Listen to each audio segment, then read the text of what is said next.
A Thought for Your Pennies is hosted by Shawna and Sqeaky and explores ways to save money and tips to avoid scams, all while they share their own stories along the way.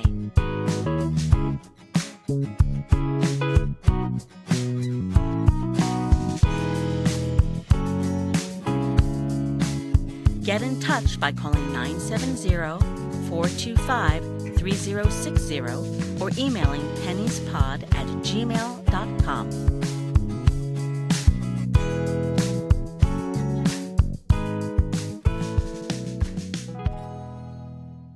Hey everybody, welcome back to A Thought for Your Pennies, the show where we learn how to save money together. I'm Shawna, and this is Sqeaky. Hey, I'm Sqeaky, and I will eat a Tide Pod before I'll eat a spicy pillow. Wow. All right, Sqeaky. I'm glad you have your order of operations there of things that you'll eat that you probably shouldn't. I think I could eat a Tide Pod without catching fire, right? There'd probably be some problems later, but none of them would be fire. Okay. Well, this episode is all about phones. I'm not sure how any of that is related to the phone episode, but Sqeaky, what was your first phone? When smartphones started happening, I got in early-ish before Android was really a thing, and I managed to get a Palm Pre. Okay. I learned how to write apps on that. We didn't call them apps at the time. They were just actual software, right? They were applications. That Back in the 1900s, we didn't shorten things with any sort of nickname. We called it applications.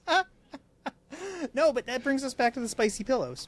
I had put my Palm Pre in my left pocket, and I was driving a Smart 4.2 at the time, one of those really tiny cars, 4.2. Right. And I slammed the door, and it hit my leg, and I didn't think anything of it because I pulled it hard. I knew what I was getting into. My phone didn't like being trapped between the two, though. So I had shattered the screen, and I figured out where to buy secondhand parts. And part of fixing phones, even back then, was you often damage the battery pulling it out. And the batteries, and the batteries are usually these little foil bags with the rolled over stuff, the anodes and cathodes that make them work. So anytime you're doing a phone repair, make sure you just order a battery if it's sealed, right? But they puff up, and if you're not careful with them, they'll catch fire. So they look like pillows. They catch fire. They're spicy pillows. And you did that twice? I have replaced many phone batteries that were glued in and attached. Actually, this phone right here, this is my current Android phone. It's a One Touch 9 Pro, and I've replaced the screen on it, the battery on it, and I'm going to have to do some sort of interesting fix coming up in the future because the back... I'm sure you can see. This is great for an audio medium. I'm sure all of our listeners love what's going on with the back there? It's supposed to be smooth, one color, but it's made of glass and shattered. Oh, so what I'm going to do is I'm going to try to hit it with a vacuum chamber and pull UV resin into it and see if I can't fix it with, something like that. Okay, all right. I hope that saves a little bit of money, but that's also on one extreme end of the time-money spectrum. Right, lots of time. Yeah, I happen to have UV resin on hand. I happen to have UV lights on hand. I happen to have everything necessary to make a vacuum chamber. I happen to have all these skills, and that's a little bit crazy. Most people, I'd recommend getting a new phone or deciding getting it repaired. Yeah, go to a repair shop, or if you're that handy, consider doing the repair the normal way. Order the part, repair it. Things like iFixit can walk you through it, but that's 4 steps on that spectrum. Sorry, I'm bogarting you again. You told me the back of my cell phone is also shattered, and you know how I deal with that? You ignore it? I have a case over it, and that's it. And even when the back is shattered, I still will take it swimming because the waterproof cases are so good that nothing happens to it. So nice. I broke the back of it, and I swam with the manatees with my waterproof case, and still got excellent photos of these manatees that came up to us. So my first phone was the legendary Nokia brick phone. Thor's hammer. That's right. And I memorized the T9 keyboard so that I could text from my pocket. It's a useful skill. And then I remember the games that came with those phones, which was Snake. classic. Oh, that was it. Yeah. And my mother did not want to replace her first cell phone because she was like, what am I going to do without Snake? What am I going to do? My first cell phone didn't have Snake. Oh, no. It didn't have a screen. It had I don't want to say LEDs, but yeah. it had, the little 7-segment display on your microwave for each character, right? Yeah. Yeah, my cell phone had that, but it had 11 characters with that, so I could see cell phone numbers and edit them. And texts were I think this was pre-SMS. Yeah. Ugh. Yeah, that was my first phone. So that's a new dimension to parenting. If I said something to my parents that I was like, you're wrong, they're like, all right, you want to go to the library and prove it to me in the book that you're wrong? But now when I'm talking to my kids, they're like, look it up. And they ask you all those questions. Why? And I'm like, okay, my generation, the millennials, we invented Google so that you could go and find this, so that you didn't have to go to the library and figure out why. And another thing about the phones is that you can use them to track your kids, because kids will have their phones on them all the time. Yeah. And so, but it's kind of come to bite me because my daughter keeps on misplacing her phone somewhere in the house. So anytime before she's about to leave somewhere, she comes up to me, she goes, hey mom, can you do Find My iPhone?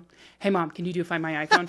Hey mom, can you do Find My iPhone? Sometimes 3 times in one day. Hey mom, can you do Find My iPhone? And I'm like, yes, I'll do Find Your iPhone. Jeez. I get that. It's every time I just type into a Google search, I don't even hit enter because I know the NSA is listening. Yeah. I would. And they're taking phones away from kids in school these days too. A lot of school districts are turning into where you have to, when you come to school, put them in a bag. And reports are coming out that this is good for the kids because they actually pay attention in class. They're not texting each other. They're not making TikToks or other social media stuff. There's less bullying. So there's, phones getting taken away from kids. And I have some more thoughts on that too.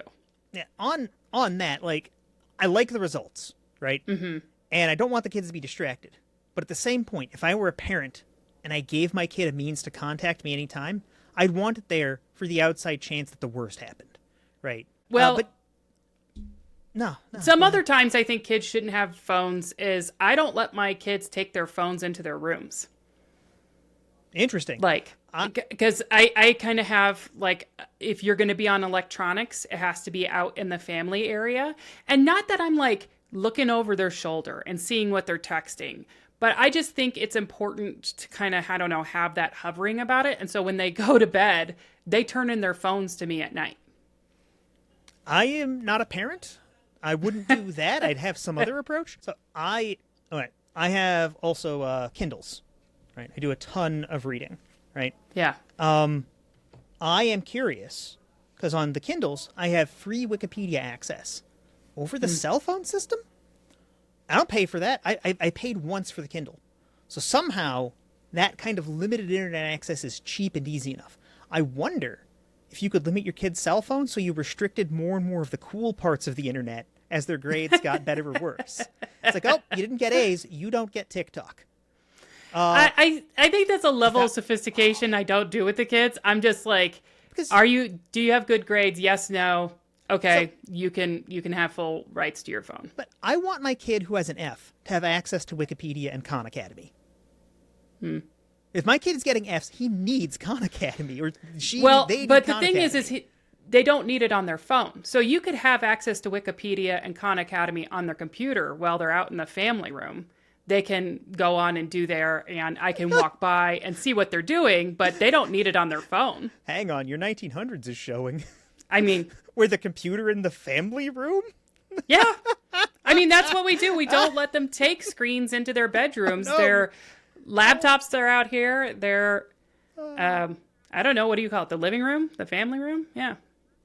No, that part's fine. The concept of a family room or living room is fine. It's soda versus pop, whatever.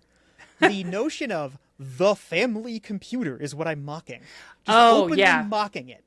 Right? That is a throwback to the 1900s when my brother and I would fight over the family computer. So who could play Reader Rabbit? And when your kids are on Khan Academy, do you have to not pick up your rotary phone or you might disconnect them? What are we talking about here? Yeah. No, I mean, my teacher friend, right? He has an iPad for each of his kids. Yeah. The schools issued them laptops. One of them has a Chromebook. One of them has some sort of Lenovo thing. Yeah, my kids' schools do that too. Yeah. So the notion of you're not going to have screens in your rooms, that's... okay. I as a parent, I admire the spot you're in, where you know that this technology is disruptive, and I see that you're doing a good thing and you're being involved. I admire your involvement. But you're being binary and discrete, where this is clearly a fuzzy gradient. Screens are here to stay. We have to figure out how to live with them responsibly. Well, I feel like back in the 1900s, we had screens. They were called televisions. And I grew up in a house where, no, you can't have a television in your room. That's out in the family area. And for how little a TV can do, that level of unsophistication is probably fine. Yeah. Right? Maybe you don't want your kid watching violence. Maybe you just don't want your kid watching that instead of reading or doing their homework. It solves all those problems, and you throw away very few of the benefits. But the benefits of screens wherever you are immense. And if parents doing the no screens in your room thing aren't preparing kids for the real world where there's going to be screens in every room.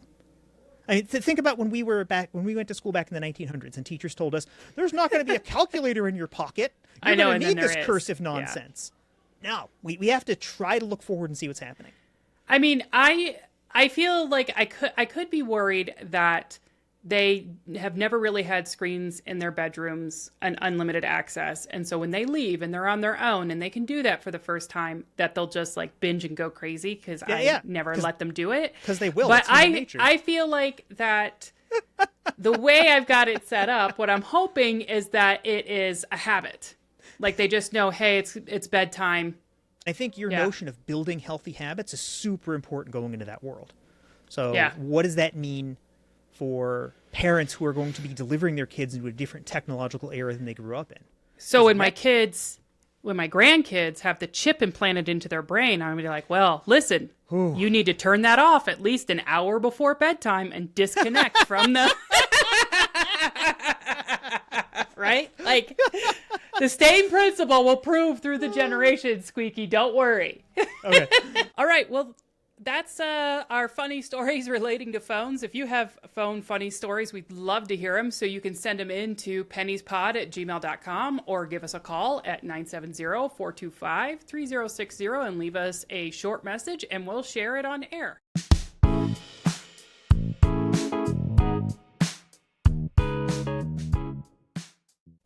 Hey there, penny thinkers. Welcome back to A Thought for Your Pennies, a show where we learn how to save money together. I'm Shawna, and this is Sqeaky. Hey, I'm Sqeaky, and I think building a cell phone is as easy as building Legos. Oh, okay. That's a good way to think about this. Does it save you money to build your cell phone? If I'm rebuilding it instead of buying a new one, but I don't use as much glue on my Legos. Okay. Yeah. It seems like you need to have some tools that might cost some money to build your cell phone, right? So when I say build, I just mean swapping parts out. Oh, okay. If you go up to like iFixit, right, you can buy parts from them, but the toolkits aren't that bad. Often you'll need like a heat gun, but sometimes you can get away with a hairdryer and a microwave. Don't microwave the phone, you microwave a thing that you put on the phone and it heats it. And so you have like a ship a thesis thing going on with your phone? Where you're replacing all the parts? Is it the same phone? I can build an entire phone out of broken parts. So yes. Wow. Now, it won't work, but... Well, listen, when we're talking about savings, and we're not I don't have any suggestions on how to build your phone. Maybe you want to email us to get Sqeaky's how-to guide on that. Most of the time, savings are subtle and incremental. They're not the result of a single dramatic breakthrough. And this is nowhere truer than in the cell phone category, where you can make a change here and there to add up to significant savings, but you have to be on top of it. So the most efficient way to organize the savings is segregating the savings that take place because you're saving on the phone device itself and the savings that take place because of things related to the phone but is not the device itself. Does that make sense? Yeah, so you're talking find a way to buy a cheaper phone and find a way to get the accessories and the service for cheap. Yeah. Right? Okay. So, according to Ramsey Solutions, one of the best ways to save money on your phone is to use Wi-Fi whenever possible. I don't know if that matters nowadays, but back in the day, yeah. A lot of, and it depends where you are. Right. Where I'm at, I don't get charged for my 5G access or my 4G access. Just I can access as much internet as I want. They just slow it down after like 100 gigs or something. But, yeah, that's the kind of plan I'm on too, where it's unlimited. And so I don't get dinged for going over data. But if you have a data limited plan, that's where Wi-Fi matters a lot, I think. Yeah, absolutely. I wouldn't want to stream Netflix over 5G if I was being billed like $1 per gigabyte. Seems like a bad move. Yeah. Another thing that wastes data is having apps that are running in the background. Yeah. Making sure that you're on top of you don't have anything. And I think having apps running in the background also slows my phone down. Like I don't have any data to back that up, but I just think that I try to be very minimalist about this is the app I'm using, and then I turn it off when I'm done. Can I raise some details that instead of arguing with you, confirm what you're saying for once? Sure. Yeah, that's nice. So phones are tiny computers, right? They have RAM. Apps that are running in the background consume some of that RAM, and they swap out to a page file or a swap file, right? It's a little bit of the hard disk or permanent storage. So if you try to go back to that app, it has to copy it from the storage back to RAM. So if you switch between a bunch of apps rapidly that are bigger than the amount of RAM in your phone, or do the same thing on your PC, whether it be a Mac or a Linux or a Windows PC, they all do this so they don't, because the alternative is they crash and close the app. Okay. So they go slower when you exceed the amount of RAM. And you could make them faster by, in principle, getting more RAM. But that costs money. Right. And you can't add RAM to a phone. Okay, I can add RAM to a phone. We shouldn't expect our But the listeners average person listening to this probably can't add RAM to their phone. So it makes sense. If you buy a cheaper phone, it doesn't have as much RAM. So just using an app and turning it all the way off and making sure it's not running in the background is a way to get a cheaper phone because you're not trying to run 20, 30, 40 apps at a time. Yeah, and the big apps do try to be efficient, right? Like TikTok cares about how much RAM they use on your phone. So even though they're recording video, they're going to do it as efficiently as they can. Just don't leave things like that running in the background. Yeah. Yep. And you can get away with a cheaper phone. In principle. Here's another way to save money if you're worried about a certain aspect of your plan. If you're worried about roaming charges, use airplane mode more often than not. Absolutely. Yeah. This keeps the device from trying to connect to cell towers, and you'll get random roaming charges. This is from Nimbus Blue. So use airplane mode as often as possible. Yeah. I know a lot of those rural carriers still hit you with that. Like, there are cell phone carriers from middle of nowhere, Nebraska, that if you go in, like, a bad place, like if you take it to Wyoming, they'll hit you with that. But me and the group, when we visited you out in Denver, 3 of us had Mint Mobile, and 1 of us had AT&T, and none of us even had roaming on our plans. But maybe we're just freewheeling and buying the most expensive plan. Right? Yeah. This is like a la carte, like you get a cheap plan as long as you don't roam. You get a cheap plan as long as you're not using data. Yeah, and this is the time-money trade-off, right? How much money can you save on your phone? I'm spending like $80 a month on my phone. I think I'm doing okay, but that for some people, $80 is a lot of money. So if you can find one of those budget carriers, right, and you can really get like a $20 a month plan by deciding you're not going to roam, do it. If your time... See, for me, the time is worth it. Or saving the time is worth it. Because I make enough money that $80 a month isn't going to break me. So spending 2-3 hours figuring that out just isn't worth my time. I can go bill another couple hours on my contracts. Well, I think it's a good time for cell phone plans right now because there's a lot of budget carriers that are coming out. And I like to switch carriers to kind of have them undercut each other. And cable companies are getting into it too. So I had... Verizon Wireless, and then I switched to Xfinity Mobile. So when I was on Verizon, I think it was like $80 a month. Then I switched to Xfinity Mobile, which brought it down to $50 a month. And now I'm on another budget plan carrier that operates on Verizon's network that I can't remember the name of, but I only pay $25 a month now for unlimited everything. Okay. And Verizon is the only one around here in the mountains that you can get any kind of reliable cell signal with, so it has to be a Verizon plan. Yeah, okay, that's interesting. That's interesting. Oh, Visible. That's what it's called. They're Visible? called Visible. Okay. Yeah. Is this like credit card churning, but you're like churning your cell phone service? Like you keep getting the sign up bonus, but they remember you for 2 years, so you get a different sign up bonus, and you just go through. I mean, this isn't like every 3 months. I'm like, oh, I mean, it was like I had Verizon back in 2016, and then around 2018, I switched to Xfinity, and then I had Xfinity up until 2022, I'll say, and then that's when I got Visible. So I'll have these plans for 4 or 5 years, but I'll see if there's like another plan that is cheaper and says it's unlimited, I'll jump. We kind of sound like broken records. The way we talk about financial advice, shop around is what you just said. But I think there's some places where you can shop around and there's some places you can't, right? Like cell phones right now with the plans that are coming out there and these budget carriers, you can shop around. I think back when I had Verizon, you couldn't really shop around. There was 3 major cell phone companies, and if you got a budget plan like Cricket, then you would get nickel and dimed on, roaming or something like that. The next thing to do is, I don't know, do you insure your phone? Absolutely not. Okay. It's a scam 100% of the time. And sorry if I'm disagreeing with the writer now, but No. The advice is cut insurance. Do not insure your phone. Yeah, insurance in principle is about managing risk, and risk is harder to assess the smaller the thing you're insuring. It is cheaper to insure 1,000 people for healthcare than it is to insure the same number of people with 1,000 different plans, because the smaller groups just don't know. You just can't look at one person and say, we know this is going to happen. So any one cell phone, you don't know what's going to happen to it.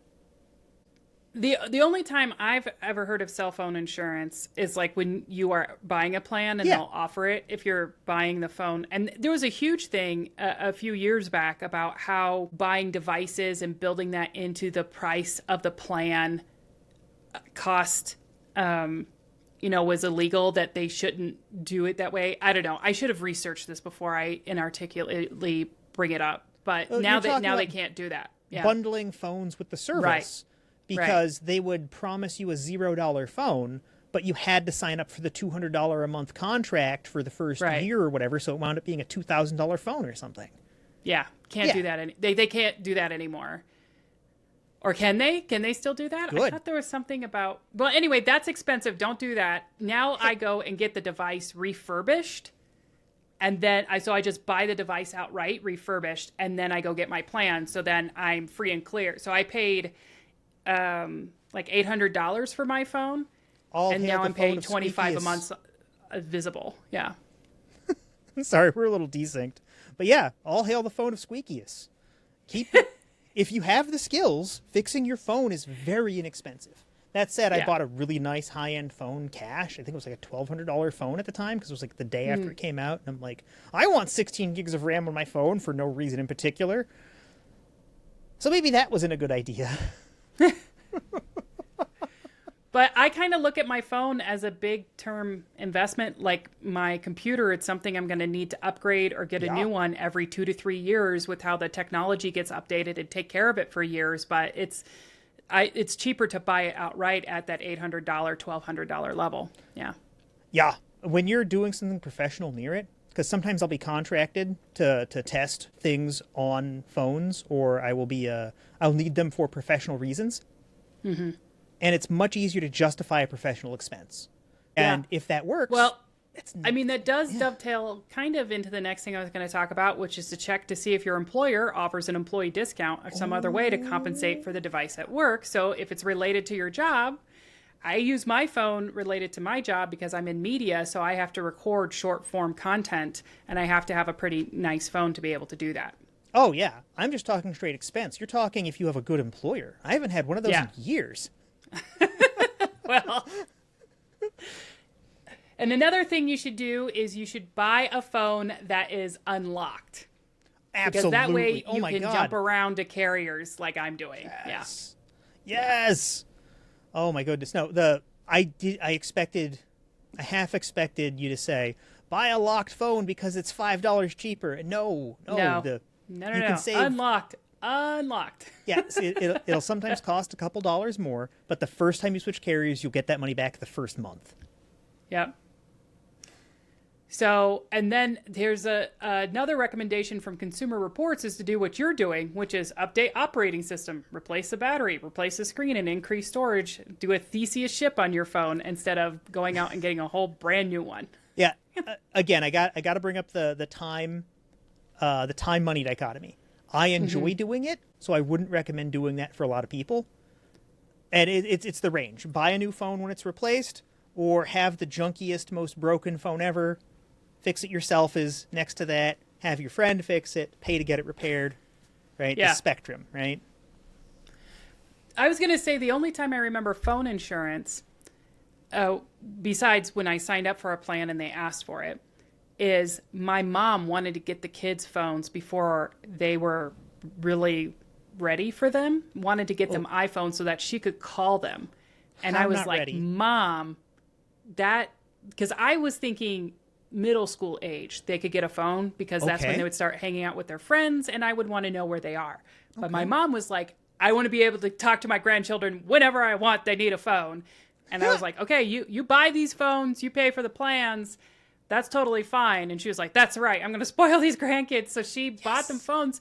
She bought them insurance that not only was damage, but was replacement for loss. Oh. Like that's expensive. She used it. We used it because the kids definitely, I bought these stuffed animals that you could put the phone into, hoping that would help from losing it, because it was like this, you have to lose the giant pastel bear or whatever, right? It wasn't a bear. It was like an octopus with a bunch of legs that had, for the face, you slid the phone into a pocket and you could touch through it. And the kids hated those things. They never, they never kept their phones in these huge stuffed animal cases. Like 8 years old, that is not cool to have a phone like that, I guess. So, yeah. There's this range, right? You can have that kind of stuff when you're 4 or when you're 400. Right? At some point, you give up on the concept of shame and you can just have whatever you want again. Right? Yeah. Yeah, I'm doing the horseshoe. I'm going back to, I don't care if this is ugly. It makes me happy. Another tip I have is that this is according to Ramsey Solutions again, if there's a carrier or a vendor who makes a high profile introduction, so when the latest thing comes out or the best deal, go and try to get the older model. Oh, yeah. Because they're going to have a ton of that and they want to get rid of it, so they'll be able to cut you a deal.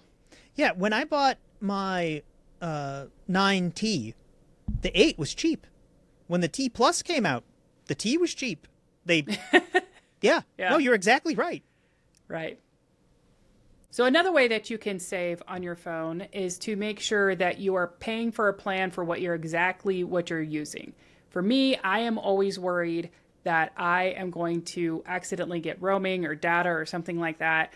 And I like having the ability to just get on my phone whenever I want without thinking about, what's my data this month or anything like that. So I do look for that unlimited. Visible has that $25 a month, so I'm allowed to be unlimited. I'm sure they throttle it, but at least I don't get charged any extra fees if I accidentally go over the data. And but that would be, you know exactly how much you use it. Like my grandmother, for example, went to Walmart and got a phone where she bought the minutes because she was like, I know I'm only going to use this thing if I'm stuck on the side of the road and I need to call somebody, but I will never use it otherwise. On the flip side, there are people who would definitely not want to be limited. There's people who enjoy gaming, or who might even try to make money streaming games or doing things like that. You can play Fortnite from your phone, and there are some people who try to do that either competitively or stream. And if you're making money doing that, you need to not be throttled. So it makes sense for them to buy a plan that doesn't have throttling, even if it costs a different amount. And it might be more expensive or cheaper depending on the details. Yeah. And another thing about savings and plans is, there's so many other carriers. Like I mentioned, Visible. Consumer Cellular is another one that's advertising a lot right now. They offer deals and feature the things that the big three don't and kind of undercut each other because they can use the big three's networks. I feel like if I just rattled off 4 different words, you wouldn't be able to tell me which ones were and weren't a carrier. Right? So Lion, Orange, Cricket, Mint. Which one's not a carrier? Lion. Okay, this time. You got me this time. But it was That's plausible. because I know. I'm always shopping around the phone plans, right? I've looked at Mint. I know Cricket. Orange is European, isn't it? Yeah. Yeah. Like, so. Vodafone doesn't even sound real, does it? No, it doesn't. Yeah. It doesn't hurt when you move to ask the carrier to waive upgrade or activation fees. This is a competitive business, and they might be like, "Hey, yeah, we want your business." So you could try that. Yeah, absolutely. Yeah, it never hurts to ask. Now, nowadays, sometimes it's hard to get someone on the phone to ask, but that's a different matter. Right. Yeah. Again, the time-money dichotomy. If it takes you 4 hours to get a hold of them, and if you work hourly, you gotta... Yeah. And the last tip I have is bundling with friends and family. One time the bundling was so good, I had 8 people on our plan where it was like my brother, my mother, my husband, my kids, and 2 of my friends. We were all on this plan together because the more people we had, the cheaper it was. And that isn't the way it is today. Now it's just the 4 of us with me, my husband, and the kids. But yeah. No, it makes sense. It makes sense. I've known a ton of people who are like, oh, I would get a new phone, but I'm paying $10 a month because I'm on my family plan or something. Right. You can save so much money with family plans. Well, listen, the key to phone savings, getting back to phone savings, the key to phone savings is strong consumer protections, right? Because when you have strong consumer protections, you can negotiate your bill, you can negotiate against charges, you have more competition. You can negotiate against things when they try to bundle the price of the phone into the plan and all of those things. So paying attention to consumer protections is one of the key things to save on phones too. Well, on that note, that's what we've got for our phone savings episode. If you have more ideas on how to save on your phone, or you want Sqeaky's thesis ship phone model, email us at penniespod@gmail.com or call us at 970-425-3060. Leave us a short message and we'll share it on air so that we can learn how to save money together. Sorry I didn't end it on a joke. That was poor form of me. It's okay.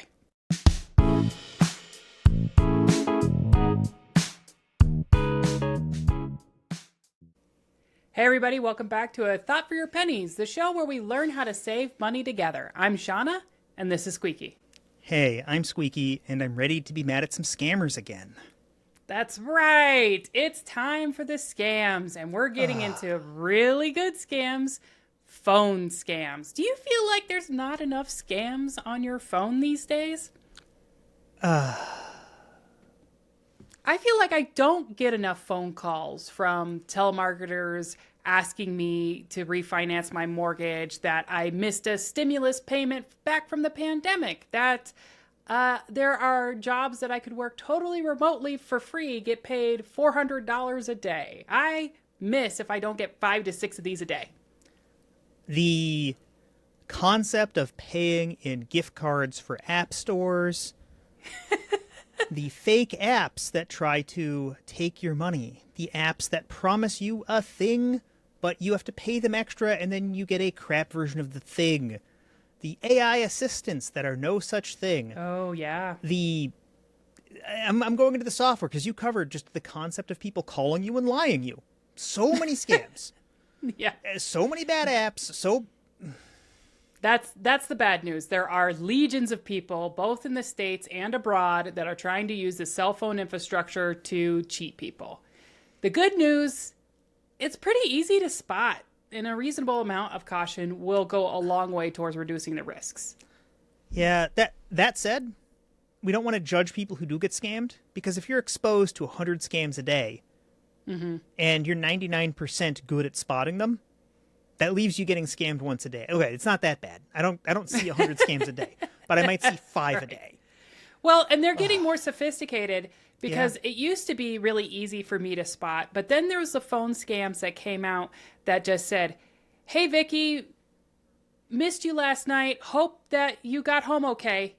And you were like, okay, I guess I'm just going to send back this person and be like, oh, wrong number. And then it turns out a lot of them are these version of romance scams, or they're Yep. hoping they'll talk to a guy and be like, oh, I'm so sorry. You seem really nice. Why don't we start chatting? So that was a sophisticated change. And then the ones that that make me think twice now are the ones that are related to bills. Like How so? I have a California phone number related for work. Okay. That comes through on my phone, and I started getting texts on there saying that I had not paid the California tollway when I drove through there. And I was like, oh, the last time I was on a work trip in California, did I drive? Did I drive through this thing? Did I rent the car? Wasn't the car rental company supposed to take care of this? And that's the then, thing with come scams. to find out, yeah, it's totally a scam. It's not about anything. Yeah. They don't need to actually be correct. They just need to plant a seed of doubt that creates the sense of urgency. Yeah. And that's why some of them can work. They just need to Right. seem plausible enough to some of the victims. And they just cast a wide enough... Yeah. And what they want is your personal information. They want you to download some malware or send some money. I gave some examples of ones I've personally experienced, but I'm about to read a lot of different scams. You ready for this? I never am, but we're doing it anyway. Okay. So they text you about a purchase that you didn't make. Your package is late. I've gotten that one. The emails for it, too. I've gotten pictures where it's like, is this your package? And it'll have my shipping number somehow, but it won't be my package. It'll just be someone else's porch. Yeah. Yep. Impersonator scams, debt relief and credit repair scams, business investment scams. I think crypto can go Hang go on. in this Picking one. on people who are already poor is so despicable. Why? Yep. Okay. Because okay, they're sorry. desperate. They know you're desperate. They're going to try to offer you an easy way out. Charity scams, extended car warranties. Now, this, not only do we get phone scams, but I actually got a letter saying that my warranty on my car was expired and I needed to contact them right away. And I couldn't find the name of the business that said they were providing the warranty. Because at first, when I first read the letter, I was like, oh, my car warranty is expiring. I'd better, call this number and get that extended for however many miles. But then I was like, wait a second. When I bought my car and I got the warranty, they told me the company that was covering the warranty. There's no company here. Completely blank. No return address, just a phone number to call to extend my warranty. And I was like, okay, so this is a scam. Like, they're getting more and more clever. And on cars, I really don't like the concept of extended warranties anyway. For some people with very expensive cars, maybe it makes sense because you need some vehicle like that. But most of the time, you can get away with not a $100,000 vehicle. Who actually needs that, right? Probably truckers and not many other people. And I don't know if you heard, but a few years back, one of these car warranty places actually went under because they got sued out of existence because they weren't providing any warranty service. They were just taking money and then not providing service. And they got sued out of existence, but they were responsible for a huge amount of these calls and a huge amount of these things. But they weren't the only ones, because there are ones that are more legit and they're just making junk up. It's so... Sorry. Okay, are we ready to hear more scams? Free trials, loan scams, prize and lottery scams, travel and timeshare scams, AI scams, romance scams. Hang on. AI scams. I know there's a ton, but what do we mean here? That's a good question. When I think of AI scams, I think that you think that you're talking to a person, but it's really an AI bot. I mean, it could be like that. There are a lot of AI services you can pay for, like Grammarly. You install a little plug-in into your editor, and you pay them like so many bucks a month, and they give you AI, suggestions for how you reword this or reword that. And there's things like that, or like GitHub Copilot is this programmer tool you can pay like $45 a month for, but it will try to write code with you in your own editor or in your normal professional tools. I could imagine somebody taking one of those services and like repackaging it and selling it to you for $100 a month. And if you're a professional and you haven't heard of the other one, that's pretty scammy, and they're just being a middleman pushing stuff. Alternatively, they could just take your money claiming it's AI. I've seen more than a few companies try to get started where they say, hey, we're making some really cool AI, and they get investors to give them money, and then they just disappear. Oh, but that's not something most of our listeners are going to be there for. Well, there's also crypto investment scams. I think we've heard a lot about that. I think we could do a whole segment about crypto. Sorry, yeah, there's so many crypto scams. And never buy Huck to it. There's also links to malicious apps. There's compromised QR codes and other technical hacks. A lot of scams around online purchases. There's refund phishing where they say, oh, the government owes you a refund. Employment scams, check fraud scams, fake jobs, and bank alerts. Okay. All right. So here's how to avoid scams. You can use reverse number search to see if the phone number is legit. Don't trust your caller ID because that can be spoofed. Yeah. Don't respond to random texts. Yeah. The internal protocol for when you make a phone call, the number it's coming from comes from the phone making the call. So lying is trivial because I can make a piece of software that makes a phone call that just puts garbage data in there. You would think if you're a phone company, the call would go to the phone company's systems, attach the phone number it came from, then send it down, because that's how you build a reasonable system. But all these things were built in the 70s by very trusting people, and today we'd call them more... Sorry. Common sense has changed. Yeah. Now we know better. Well, keep your devices updated. Join the Do Not Solicit list.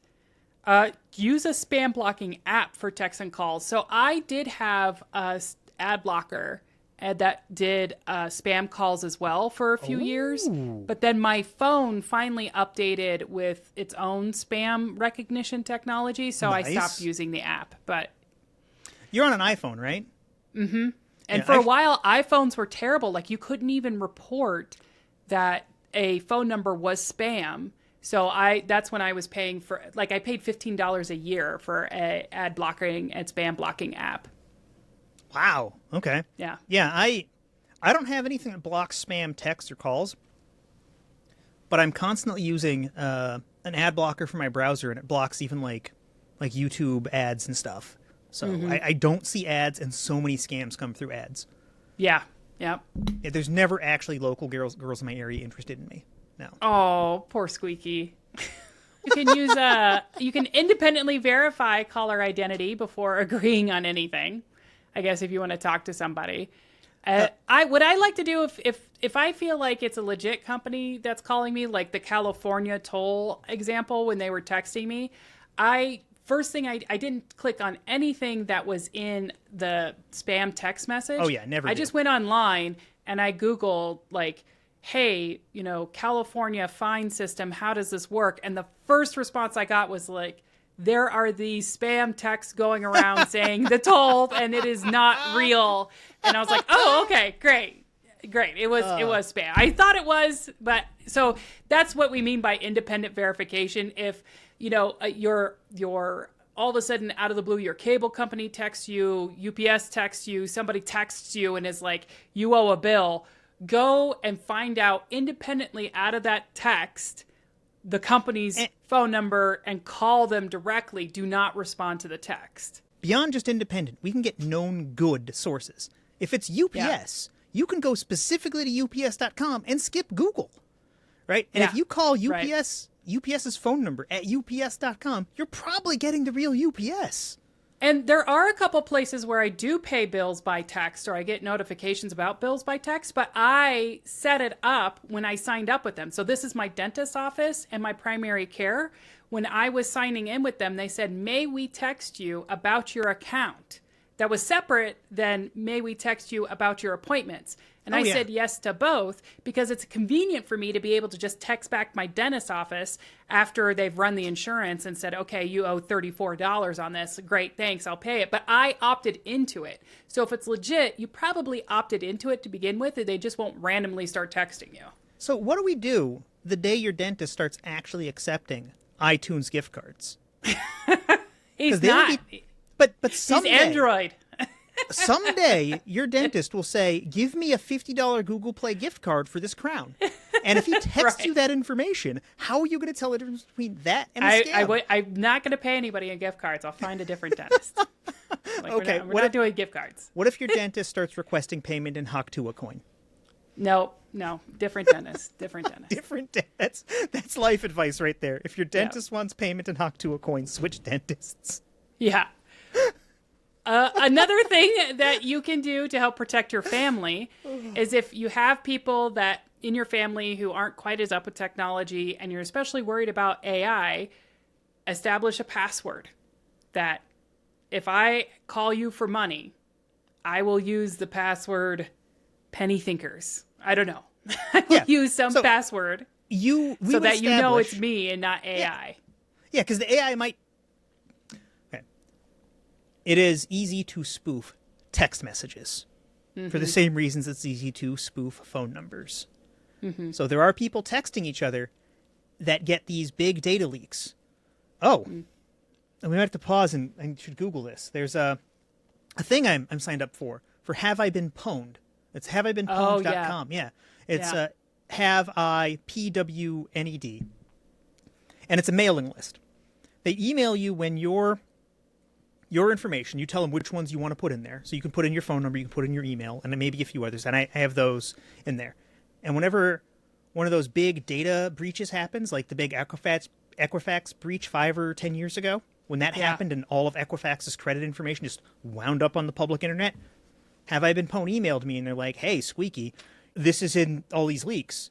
You should go change your passwords. Or you should, whatever it was. Because the data came from these company servers and some hacker pulled it out and they can then start connecting the relationships. They can be like, oh, well, all of these people with the same last name are in the same house. I'm going to email Sqeaky's roommates and be like, hey, Sqeaky is trying to get a hold of you. And that's super plausible. And the password defeats that. It is a little, it feels paranoid, but it does defeat that specifically. And well, I do like, I have a password manager, 1Password, and it'll tell me if my passwords have been leaked. Like if the password I'm using has been in a dark web leak. So yeah. Any service you have for that's legit. How you go through the normal trusting and vetting processes for verifying those. Right. But anything you can, anytime you can store your password somewhere else or get notified when your stuff is leaked, probably good. Yep. So more things on avoiding the scams. We're almost through it. Report and block spam numbers. That does matter. It helps. It helps the your spam blocker kind of learn together and can warn other people. So do report and block spam numbers. That does help. Take care to verify and validate online competitions and sweepstakes. Use multi-factor authentication for any financial activity. So that is when you're logging in with your email address, you want it to text you. You want it to also email you at the same time.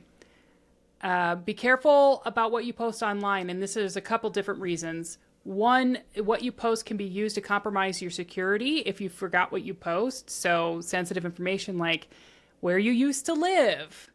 That's been, I know when I have signed up for things that have needed to vet who I actually am, it has asked me, have you ever lived here? Have you ever lived there? Have you ever lived here? And what those things have are you doing ever owned this car? Yeah. What those things are doing is they're pulling it from your credit report. And I hate that because it gets things wrong enough for me.